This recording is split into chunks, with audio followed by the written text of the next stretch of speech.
Okay.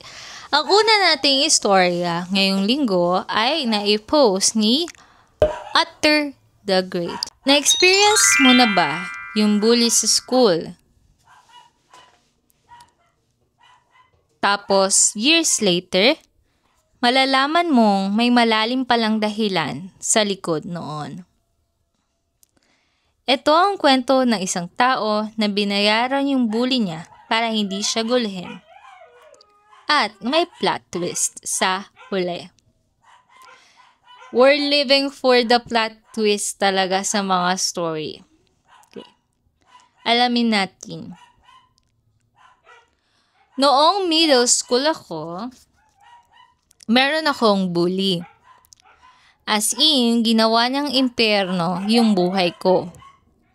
Lagi niya akong inaansar tungkol sa kilay ko at hindi lang yon. Pinapakisama pa niya yung mga ibang lalaki sa klase para asarin din ako. Ang sakit nun, no? Parang yung aasarin ka dahil dun sa appearance mo, kawawa naman siya. Isang araw, bigla siyang nagmakaawa. Sabi niya, bilhan mo ako ng pizza. Promise, hindi kita aawayin buong linggo. What the fuck? Kung ikaw yun, ibibili mo ng pizza, ganun ang ginagawa sa'yo? No. Siyempre, desperado akong tumigil yung pang-aasar niya, kaya binilhan ko siya ng isang kahon ng pizza. Bakit mo gagawin yan? Stop it. Get some help. Alamin pa nga natin bakit. At tinupad niya yung pangako niya. Hindi niya ako ginalaw buong linggo. Parang effective nga. Pero girl, sayang, mahal pa naman ang pizza. I agree 100%. Simula no, nagustuhan ko yung idea. Kaya ginawa ko na siyang regular deal. Tuwing Biyernes, tinatanong ko siya kung ano ang gusto niya para sa susunod na linggo. So, lagi na siyang kasama sa budget ng baon. Kapalit na, hindi niya ako aawayin. Minsan 2 bag ng hot fries, minsan gatas sa cafeteria, at minsan naman colored pencils para sa art class niya. Grabe naman to, parang meron pa subscription para hindi siya bullyhin, no? Subscription for anti-bullying. Parang, okay, 30 pesos per day. Grabe naman to. Sa school namin, required ang uniform. Kung tama ang tanda ko, $25 ang isang shirt at $15 ang pants. Ngayon, unang araw ng grade 8, pumasok siya na naka-t-shirt lang at jeans. Ayun, agad siyang pinapunta sa office para hintayin yung parents niya. So, parang nagigets ko na kung bakit. Pero hindi dumating yung parents. Bakit? Kasi wala siyang pambili.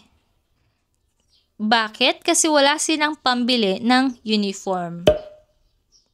Ngayon, nandun yung tita ko kasi lagi siya naghahatid ng lunch ko at nagbibigay ng pera para pambaon after school.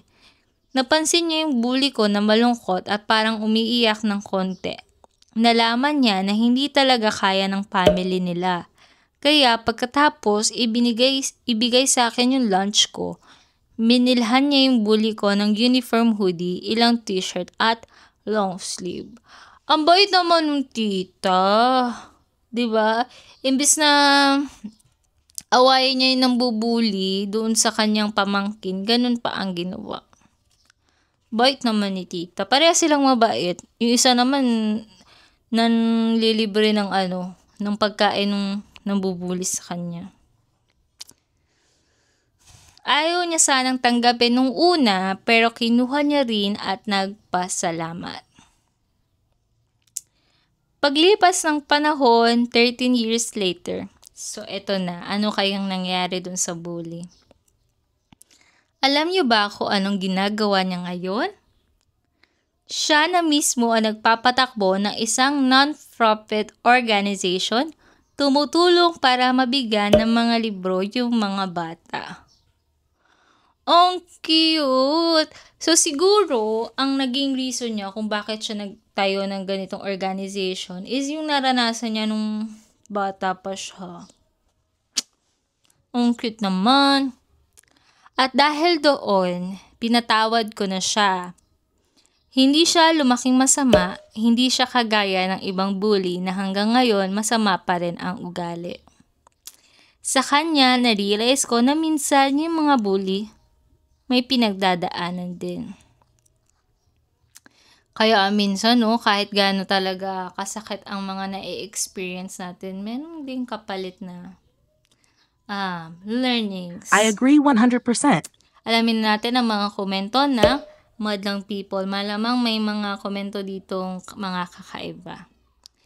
Sabi ng isang deleted na account, "Salamat sa pagbigay ng forgiveness sa bully mo kasi ako hanggang ngayon hindi ko pa rin kayang gawin yun.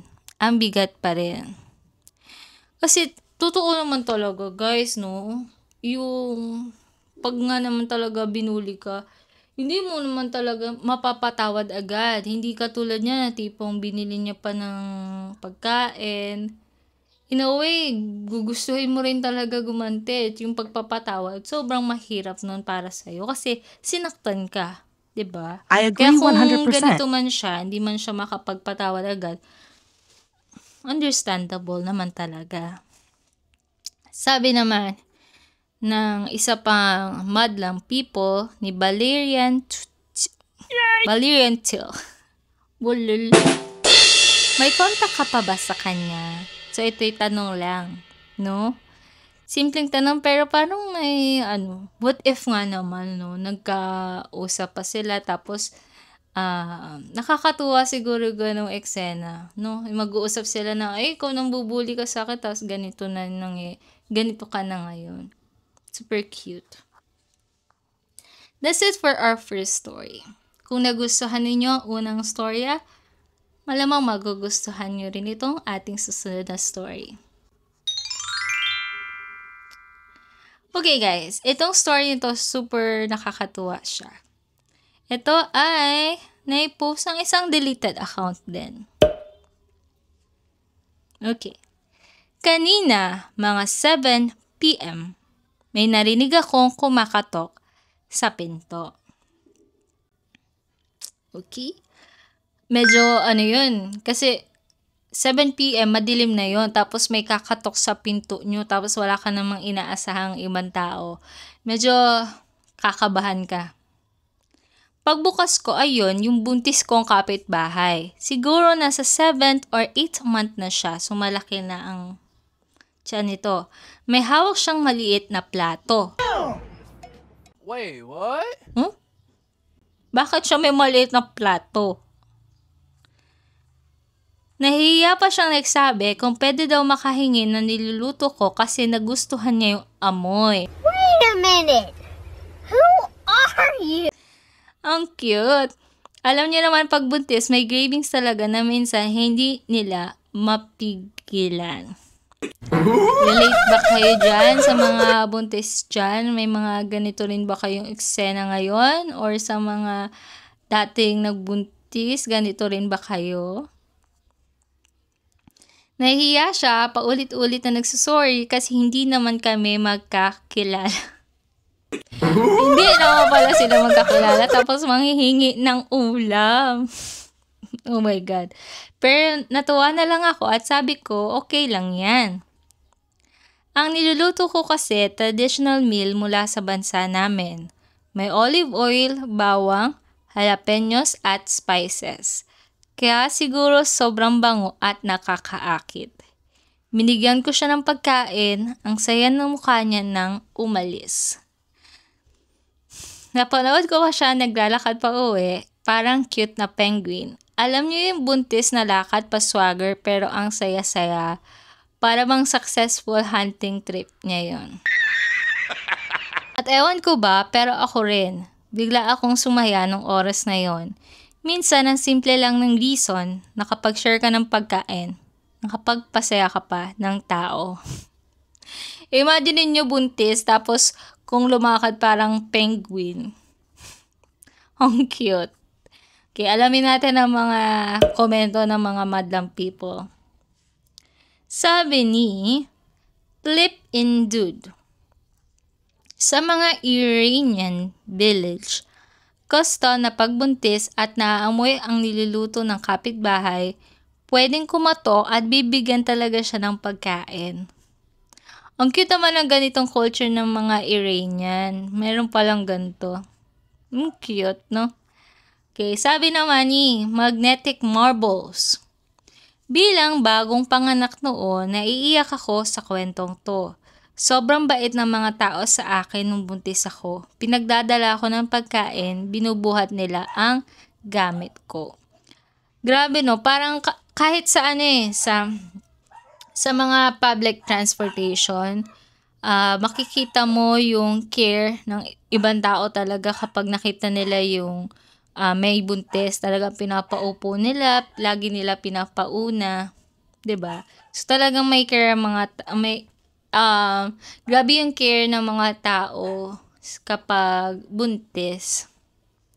Sabi naman ni Yukaila, ang precious, i-host mo sila minsan sa dinner para mas maging close kayo bilang neighbors. I agree 100%. Pwede, tas kukunin din siyang ninang.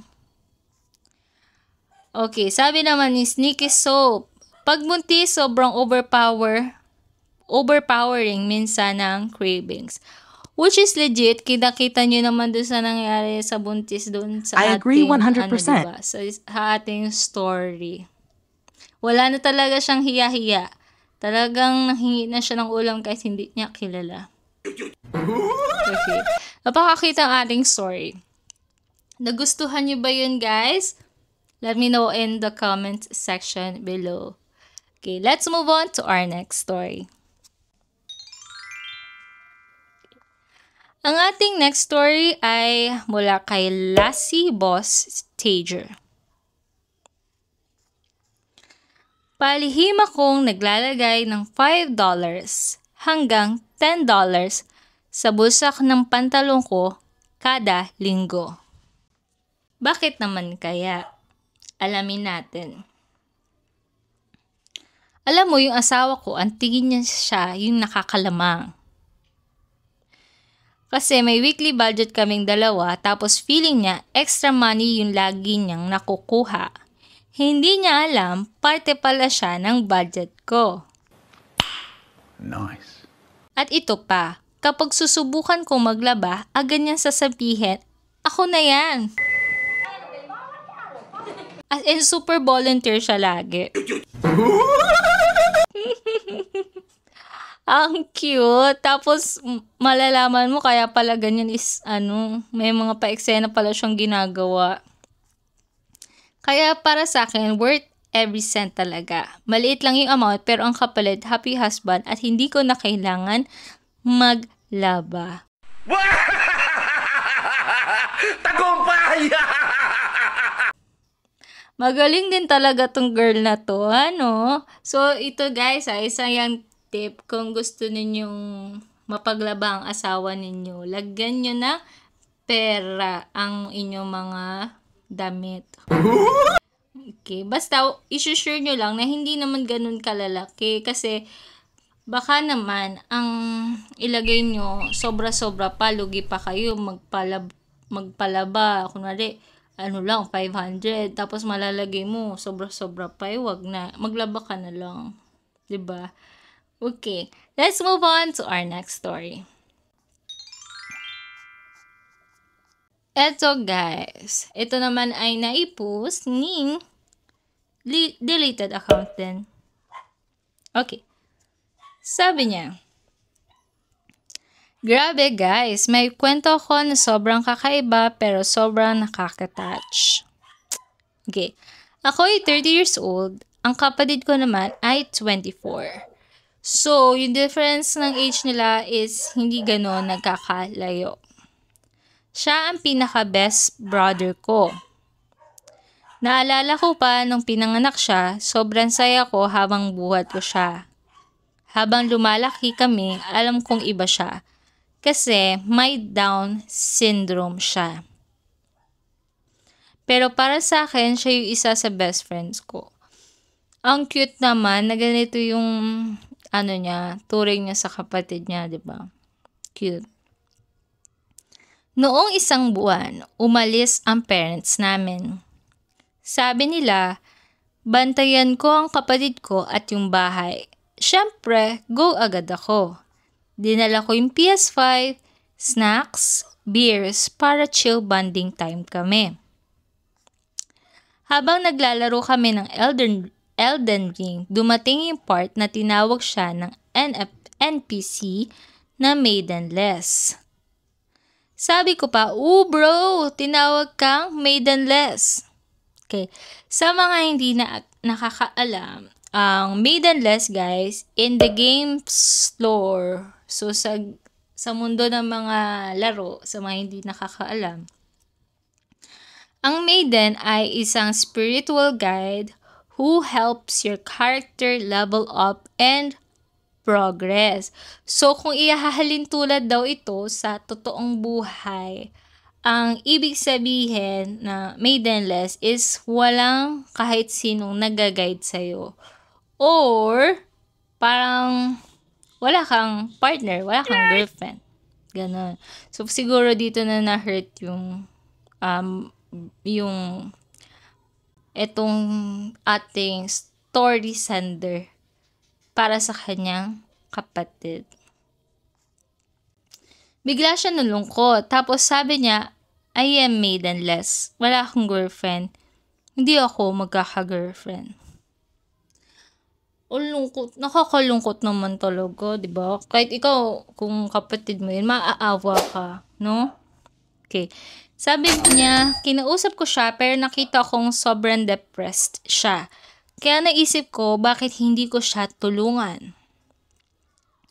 May nakausap akong babae na sobrang bait. Sabi niya, willing siya makipag-date sa kapatid ko at intindihin yung sitwasyon. So, ayun. Pinag-ayos ko siya, shave, shower, tapos bumili pa ako ng pagkain. Nice. Ang cute naman. Ready talaga. Dumating yung girl, ayos na ayos, mabait pa para silang totoong magde-date. Nagkwentuhan sila, kumain, nagband, ang saya nilang tingnan. Later on, nagpunta sila sa taas. Oh my God, bakit nagpunta sa taas? Ako naman nagstay sa sala. Headphones on, naglaro lang. Yeah, boy. Naka-headphones pa talaga ang kuya. Pagbaba nila, pareho silang nakangiti. Nagstay pa yung girl sandali tapos umalis na. Sinabi pa niya na mabait ang kapatid ko at good brother daw ako. At eto pa, kalahati ng binayad ko, binalik pa niya. So guys, alam nyo na ha? Alam nyo na kung ano man ang nangyari sa taas. Ayun na yun. Pagbalik ng parents namin, wala nakahalata. Pero ang kapatid ko, sobrang thankful. Tagumpay! Sabi niya, yun daw ang pinaka-best na gabi ng buhay niya. At ako, wala akong regrets. Maloko rin talaga itong kuyang ito. Okay, alamin natin ang mga komento ng mga tao sa comment section. Sabi ni Lu, solid ka na kuya. Kaso di kita i-hire mag-babysit sa akin. Pero champion ka. I agree 100%. Sabi naman ni Deleted, dinala ko rin kapatid kong may Down syndrome sa strip club noong birthday niya. $500 sa lap dances. Super bait ng mga dancers. 15 years na kwento pa rin niya. Bawal yan. Okay, next. Sabi naman ni Pupu Doc Face. Kinakwento pa rin, hindi mo pa gets yung hint. Anong hint? Isa sa inyo slow at hindi ang kapatid mo. So is this mean guys na parang sabi nung parang gustong sabihin ng kapatid niya na ulitin, isa pa? Oh my God. Okay, nagustuhan niyo ba ang story na ito guys? Let me know in the comment section. Okay, kung nagustuhan niyo, I swear magugustuhan niyo rin tong susunod. Ang ating story ito ay nai-post ni Throw It Away CG.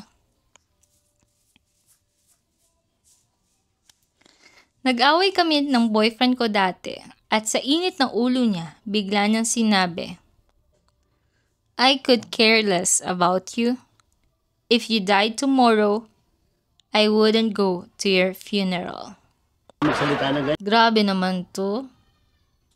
Like part girlfriend mo, sasabihin mo ng ganito. Nakaka-hurt naman to. Hindi na ako sumagot as in wala na akong sinabi. And that was it. Never na akong nag-reach out. Nag-ghost ako. Legit naman talaga, I agree guys. 100%. Diba? Kunwari, boyfriend mo, sabihan ka ng gano'n, oh, bahala ka na dyan. Diba? Iiwan mo na rin talaga. Which is gano'n ang ginawa niya. Sinubukan niya akong kontakin ilang beses, pero gusto ko na yung last words niya sa akin. Yun na ang pinakahuling maalala ko galing sa kanya. At sa isip ko, bitch ass bitch.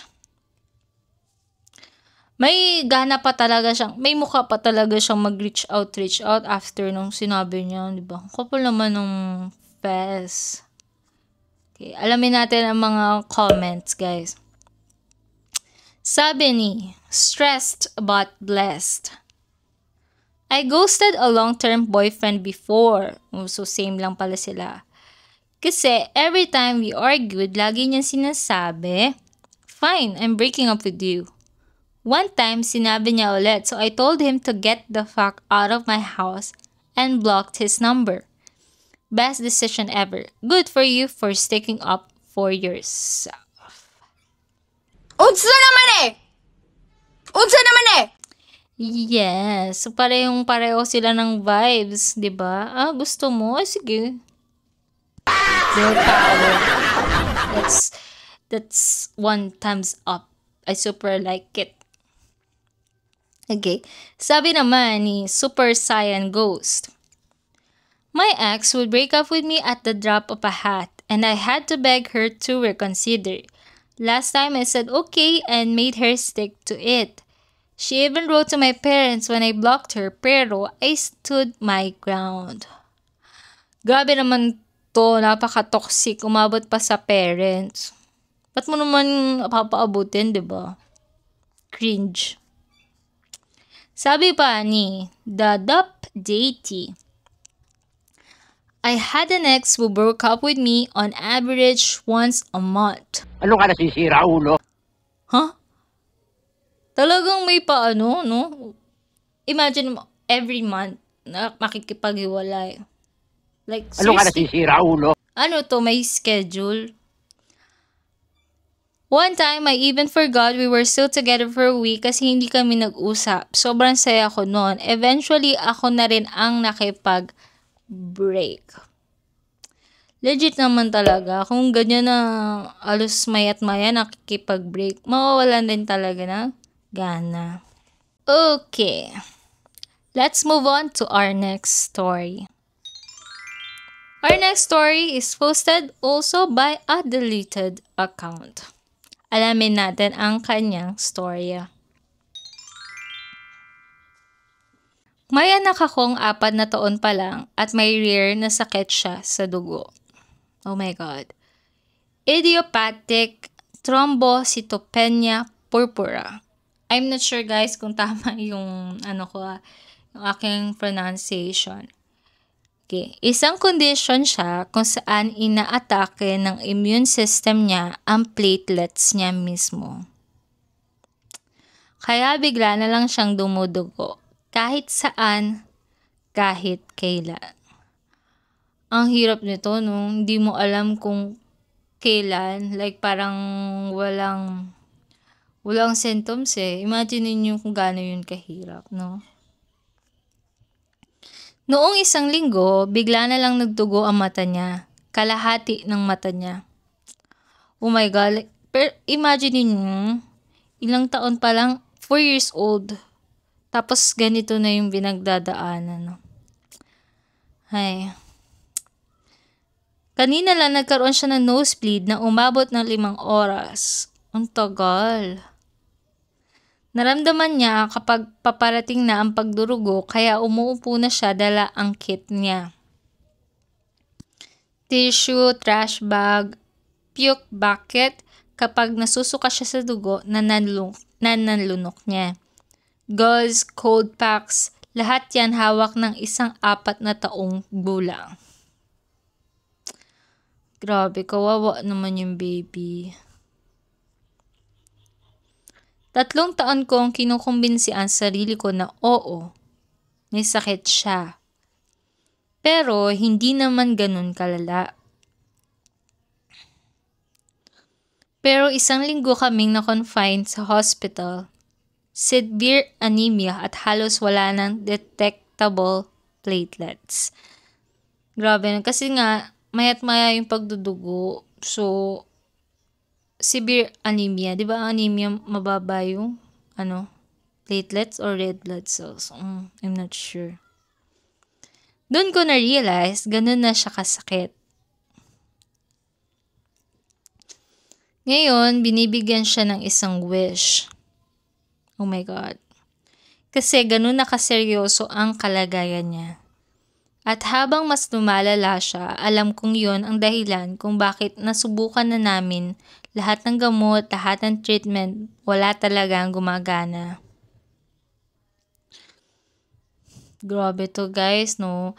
Kasi dito sa sentence niya dito na talagang wala ng option. Wala na talagang ibang way. Nakakalungkot. Ngayon, durog na durog ang puso ko. Anak ko, 4 na taon lang, pero siya na ang pinakamatapang na taong kilala ko. Ang hirap nitong basahin, no? Pero dito mo mararamdaman kung gaano katindi ang pagmamahal talaga ng mga magulang sa kanilang mga anak. This story is super beautiful. Nagustuhan nyo ba ang story nito, guys? Let me know in the comments. Let's move on to our next story. Okay. This story is posted by I Wanna Be Like Meika. Mag-asawa kami ng 8 taon na. Ako 30, siya 33. May 2 kaming anak, lalaki, 5 years old at babae ay 3 years old. Tuwing weekdays, gumigising ako ng 4 a.m.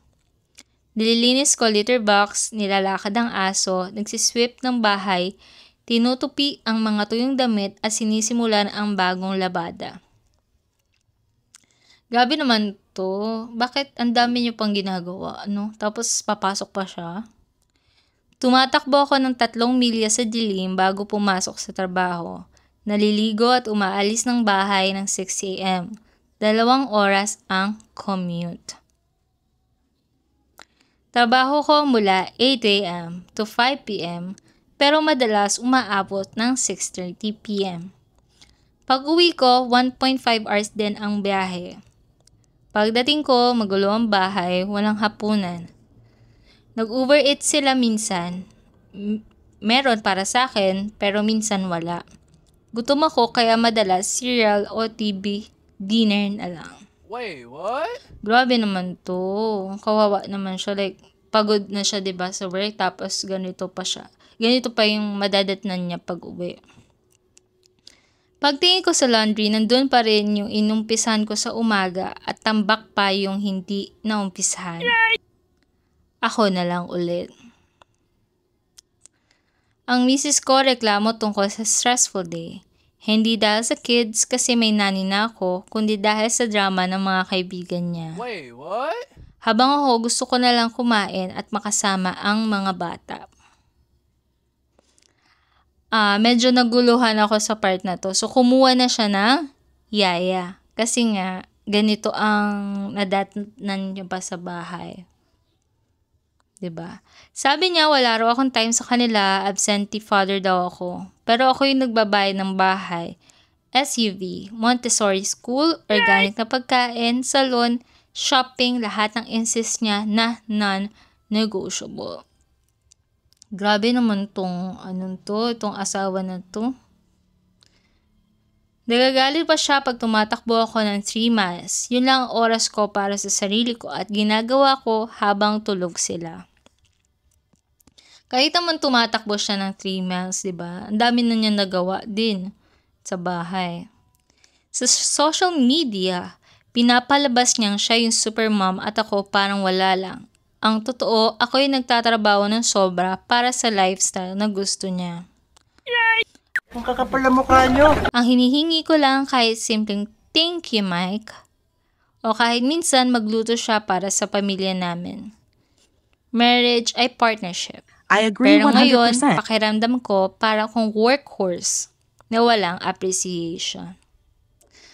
So, parang ang bigat talaga nito and kung ganito man yung kanyang nararamdaman, maintindihan naman natin kung saan talaga siya nang gagaling. Ang hirap ng ganito niyang situation. Alamin natin ang mga komento ng mga madlang people. Sabi ni Winbar 86, dapat ipabasa mo to sa kanya. I agree 100%. Legit naman talaga, guys. Kasi wala namang mangyayari kung pinopost niya lang dito. 'Di ba? Wala naman magbabago. Or siguro nakatulong sa kanya kasi nalabas niya yung kanyang saloobin. Pero mas okay ipabasa niya doon sa asawa niya. Malay mo naman, 'di ba, magbago. Sabi niya pa, ang ganda ng pagkakasulat, malinaw ang punto mo at hindi bastos. Kailangan niyo na siguro mag-usap ng seryoso ng asawa mo. I agree Agree 100%. Sabi naman ni deleted na account na naman, sabi niya, parang narcissist siya. Kung gano'n niya, sayang lang itong magandang confession kasi hindi rin niya maiintindihan. So, siguro nga, narcissist yung asawa niya. Kasi I think ganun talaga pag narcissist eh. Like, kung ano lang yung gusto nila, like, kung ano lang sa tingin nilang tama, yun lang. Kahit anong sabihin mo, hindi talaga makikinig. So, baka nga talaga narcissist yung asawa niya. Sabi pa ni Cosmic Daddy _ yung parte na sinasabi mong wala kang kwenta at crybaby ka, sobrang red flag yun. Textbook na gaslighting at narcissistic behavior. Kailangan nyo ng marriage counseling at siya dapat may sarili ring therapy. Pero honestly, bihira ako makarinig ng narcissist na nagbago. So, nag-agree din si Cosmic Daddy dun sa part na baka nga narcissistic yung asawa niya. Kayo guys, sa tingin nyo? Pero siguro makakatulong din talaga yung yung therapy and counseling. Malay nyo. Tsaka dapat ipaalam niya talaga sa asawa niya. Hindi yung pinopost niya lang sa Reddit. Pero baka naman humihingi siya ng advice talaga sa mga tao kung anong dapat niyang gawin. Kung gusto niya pa i-save yung marriage, then mag-usap sila. Pero kung ayaw na niya, then it's time to let go. Okay. Let's move on to our next story, guys. Grabe yung bigat ng ating story na yun. Okay? Ang ating susunod na story ay mula kay... Wait lang. Inat. Ang ating susunod na story, guys, ay mula kay Butter Luna. Parang ang cute nitong story na to. Grabe yung tibok ng puso ko habang sinusulat ko ito kasi hindi ko pa nasasabi ito sa kahit kanino. Nagtatrabaho ako sa isang tindahan sa sales floor pero bago lahat ng yon, nung nag-a-apply pa lang ako, nung interview, may friend na nag-dare sa akin na mag-interview gamit ang British accent. Ano naman klaseng dare to? Ito talagang mga dare ng mga tao. Hindi mo rin talaga mawarian. Okay. Baka naman malaki kasi yung kapalit, guys. Sabi ko, gagawin ko lang kung babayaran ako at nagpadala talaga sila ng halos $10. Nice. Para sa $10, may pa-British accent pa siya. Siguro, kasi magaling talaga siya mag-British, no? Okay. Pumasok ako sa interview na iniisip na hindi naman ako kukunin. Pero, kinuha nila ako on the spot, kasama ang accent. No! God, please, no! No! No! No! Oh my God. So, paano mo ito papanindigan? Wala na, papanindigan na lang talaga niya to. Alam ko naman mag-iba siya ng accent, diba? Kinabahan ako kasi nakausap ko na yung mga higher-ups gamit ang accent. Oh my God. Kaya, nagpasya na lang akong ituloy. Iniisip ko, summer job lang yun. Mali pala ako.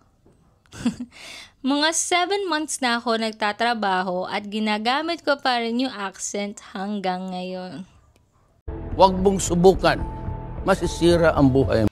Kaawa naman tong girl na to. Talagang panindigan na lang talaga for the work.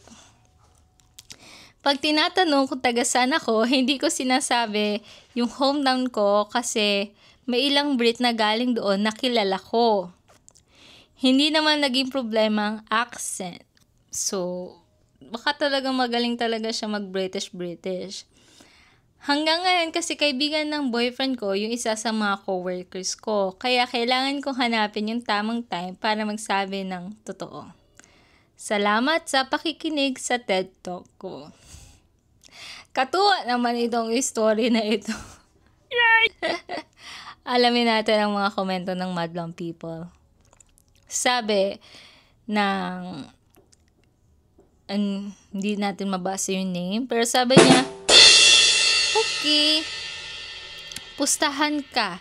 Makipagpustahan ka sa coworkers mo na kaya mong magpanggap na may American accent buong taon, kapalit ng $300. Ito naman ito namang ating ito na pala ang pangalan niya, guys. Ang pangalan ng ating nag-comment is si Winbar86. Ito naman si Winbar86, may pa American accent naman.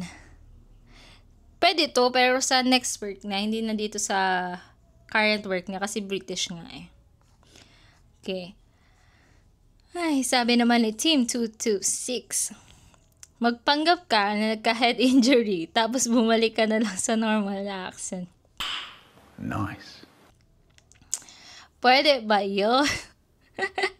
Biglang nawala yung accent, Sabi naman ni Miniet, may bata raw sa US na nagka-British accent dahil lang sa panonood ng Peppa Pig.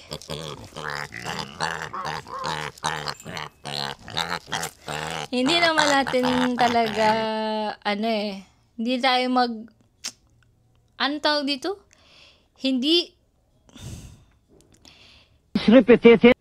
na tayo magtataka. Ayun. May pagkasyunga talaga ako sa Tagalog at saka sa English. Pasensya na. Parehas Tagalog at English. Wala na talagang alam Kasi nga, di ba, sa Peppa Pig. Sa Peppa Pig. Daddy, can you open the door? May mga ganyan. So, siguro, marami na rin talaga mga bata ngayon na ganyan na yung accent dahil nga sa panonood ng Peppa Pig. Kasi, di ba, kapag, unari, sa restaurant, sa Jollibee, ganyan-ganyan, maririnig mo na lang yung, ng Peppa Pig. Ganun nga yung, So, norm na nga sa bata, nung mahilig talaga sila sa Peppa Pig. Kaya, pag makuha nila, hindi naman nakakapagtaka naman talaga. Super cute ang ating story. Let's move on to our next story, guys. Okay, this next story, guys, is super heartwarming and super cute. This story is from Wolsey 2. Okay. Nahirapan talaga ang nanay ko nitong mga nakarang araw dahil simula nung pumasok siya sa menopause stage, tumaba siya at kahit ang workout o diet ang gawin niya, hindi na niya mapababa ang kanyang timbang. So this is really common, no? Kapag talaga menopause, ang hirap, parang ang bagal na ng metabolism. Napakabuti niyang tao, maganda sa loob at sa labas. Ang cute ng ganito yung mga sinasabi niya tungkol sa mama niya, no? Pero kita kong sobrang naaapektuhan siya. Kaya nagsimula akong mag-photoshop ng mga pictures niya bago ko ipadala sa iba o ipaprint. Ang cute naman nito. Talaga nag-e-effort siya, no, para sa hindi ma-hurt yung mama niya. Kaunting ayos lang. Kaunting bawas dito. Kaunting reshape. At smoothing ng wrinkles. Ang cute. Hindi sobrang halata, pero sapat na. Excuse me, guys. Simula na gawin ko ito, naging mas confident siya. Tumigil na siya sa mga negatibong comment niya tungkol sa pictures niya. Gusto niya na ulit magpa-picture kasama kami. Ang cute. Malaking tulong talaga. Wala akong sinasabi kahit kanino. At hindi ko rin balak sabihin. Nakaka-touch naman, no? Kung ganito yung anak nyo, ano mararamdaman nyo? Let me know in the comments, guys. Super sweet. Okay, alamin natin ang mga komento ng madlang people. Sabi ni Jimbo NZL, medyo conflicted ako dito. Ang ganda ng intention mo. Pero kung malaman niya someday, mas mabuti sigurong itago mo na lang. I agree 100%. Medyo agree din naman talaga ako kay Jimbo, no? Kasi parang kung malaman yon ng mama niya, ma-hurt talaga. Like, fake pala. So, hindi pala talaga ako maganda sa picture kasi ine-edit lang ng anak ko. Totoo naman na pwede naman talagang mangyari yun pag nalaman. Sabi naman ni at photographer's perspective. So, I think photographer talaga siya. Kaya ganun yung name niya. Bilang photographer, so ito na nga, photographer talaga. Ginagawa ko rin to minsan. Hindi para baguhin ng tao, kundi para tulungan silang magtiwala ulit sa sarili nila sa harap ng camera. Ang cute. Yung simpleng ayos na halos hindi halata. Malaking bagay para sa confidence. Solid to, no? Ang cute. Kasi, simpleng bagay siya, pero kokos siya ng happiness sa ibang tao. Like, isipin nyo yung sa mga graduation pic, 'di ba? Ine-edit din nila yun eh. Pero kung titingnan mo, hindi ganun kahalata. Stop it. Get some help. Hindi ganun kahalata na naiiba yung muka. Pero in a way matutuwa ka kasi wow, ang fresh ko dito. 'Di ba? Galing talaga ng mga photographer, no? Sabi naman ni Sweet Pot Prize, yung nanay ko rin dumadaan sa ganito. Binibigyan ko siya ng makeup at face mask para kahit papaano gumanda ang pakiramdam niya. Ang hirap kasi nakasanayan kong confident siya pero ngayon parang nawawala na. Ang sweet ng mga ganitong anak, no? Si sweet nila sa kanilang mga nanay and super nakaka-touch. Kayo ba, may mga ganito din ba kayong effort sa mama nyo? Let me know in the comment section, guys. And so far, if you're liking our stories or this kind of content, hit that subscribe button para updated kayo lagi sa ating mga video na ilalabas weekly. Okay? At kung meron man kayo mga storya na gusto ninyo i-share, at kung meron man kayo mga problema o suliranin na gusto ninyo i-vent out at ihingi ng advice sa ating community, just comment it down below. Okay, let's move on to our last story for this week. Guys, this last story of us is mabigat siya, guys. It's a sad story. So let's get ready for it. So this is posted by a deleted account again. Okay. Galit ako sa kapatid kong na brain damage. Grabe, simula pa lang, no? Ang bigat na. Hindi ako makapaniwala na tinatype ko to ngayon kasi sobrang nagiging totoo lalo. Oo, alam ko, isa siguro ako sa pinakamasamang tao sa mundo. Mga isang taon na nakalipas, yung ate ko, which is 27, na byuda na may 2 anak na lalaki, 8 years old at 5 years old, na nagpumilit uminom ng sobra kahit pinigilan siya ng lahat. So, ito talaga ang reason, no? It's super dangerous talaga na mag-drive na nakainom. Kaya guys, please, as much as possible, don't drive when you're drunk. Stop it. Get some help. Basta guys, wag mag-drive. Okay, palipasin muna. Kasi ang dami talagang napapahamak sa ganyan. Sasabihin kaya, pero 'di ba? Wala na.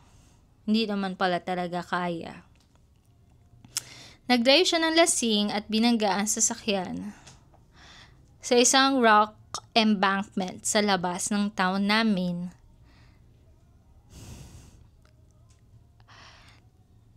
Nag 50-50 siya papunta sa ICU. Ilang linggo sa coma at nagising na halos vegetable state. Sa nakalipas na 1 taon, dahan-dahan lang siya nagkaroon ng konting progress. Dahil sa aksidenteng ito, napilitan akong iwan ang trabaho ko. Ang mga kaibigan ko, lumipat pabalik sa bahay ng parents namin para alagaan siya at palakihin ang mga pamangkin ko. This is super sad, guys. Hindi lang para dun sa ate niya, kundi para din sa kanya. Like, imagine, hindi naman siya yung diba? Hindi naman siya yung nag-decide na kahit lasing mag-drive. Pero, tingnan nyo yung naging epekto sa kanya. Parang nagdudusa din siya eh. Though, nagdudusa rin naman talaga yung ate niya. Pero, nagdudusa din siya. Diba? Pati siguro yung mga ibang tao pa sa paligid niya. Katulad ng anak niya. Yung mga anak ng ate niya. 'Di ba? So, nakakalungkot talaga. Okay, ituloy pa natin ang story. Mahal ko sila, pero hindi ko talaga gusto magkaanak, lalo na yung pilit na ibinigay sa akin. Ngayon, parang bata ang isip ng ate ko, nakikipag-away sa mga walang kwenta. Hindi marunong magluto, umiiyak sa lahat. Hindi marunong magbasa. May memory loss, partially paralyzed sa right side. May aphasia. So guys, ang aphasia, sa hindi familiar, aphasia is the inability or impaired ability to understand or produce speech as a result of brain disease or damage. So, Ito ang isa sa naging cause noong desisyon ng ate niyang mag-drive ng lasing. At ang dami pang health issues. Ako yung nag-aalaga sa kanya, lagi niya sinasabi na masaya siyang buhay pa siya matapos yung aksidente. Pero gusto kong isigaw na sana namatay na lang siya. Ang bigat nito, guys. It's bad, 'di ba? From a normal point of view, hindi naman talaga tamang sabihin niya 'yun. Pero I think nasasabi niya 'yun dahil dun sa sa bigat at dun sa lungkot at sa galit na nararamdaman niya sa ate niya. Ay. Hindi ko naman siya tinatrato ng masama, which is a good thing. Nakikipagkwentuhan pa rin ako, tumatawa at sinusubukan ko yung best ko. Pero sa loob-loob ko, galit na galit ako. Hindi mo ba inisip yung mga anak mo bago ka nag-drive ng lasing? Ngumingiti ka pa ngayon na parang wala kang idea kung gaano kasakit ang dinulot mo sa amin. So ayun yung confession ko. May malalim akong galit at resentment sa taong mahal ko. At hindi ko siya kailanman ipapaalam. Ay, ang bigat-bigat itong story na to, guys. Pero ramdam na ramdam mo kung saan ba nanggagaling yung ating sender, no? Ang hirap ng kanyang sitwasyon. Pero, kahit ganun, matutuwa ka sa kanya kasi mararamdaman mong mahal niya pa rin yung ate niya kahit galit siya doon. Let us know the comment section, guys. Anong masasabi ng mga madlang people? Sabi ni Alumino Maze. Damn. Ayun lang sinabi niya, guys. Pero siguro ganun din ang gusto niyo sabihin. Yun na lang talaga ang masasabi niyo. 'Di ba sa story na to? Sabi naman, time to go Reddit. Sabi niya, tama lang na sabihin ko, hindi ka masamang tao. I agree 100%. Isa kang selfless na tao. Na sobrang dami nang isinakripisyo para sa pamilya. I agree 100%. Naman din ako dyan, guys. 'Di ba? Siya, selfless siya talaga na inaalagaan niya pa rin yung ate niya. Pero dapat din may liwanag para sa'yo. Hanap ka ng support para makapahinga ka rin. Totoo naman. Sabi naman ni Anin Onin, importante lang linawin. Speak your mind. Doesn't mean sabihin mo sa pamilya mo na galit ka at sana namatay siya. Ibig sabihin, humingi ka ng tulong sa iba, gaya ng pamilya ng asawa niya.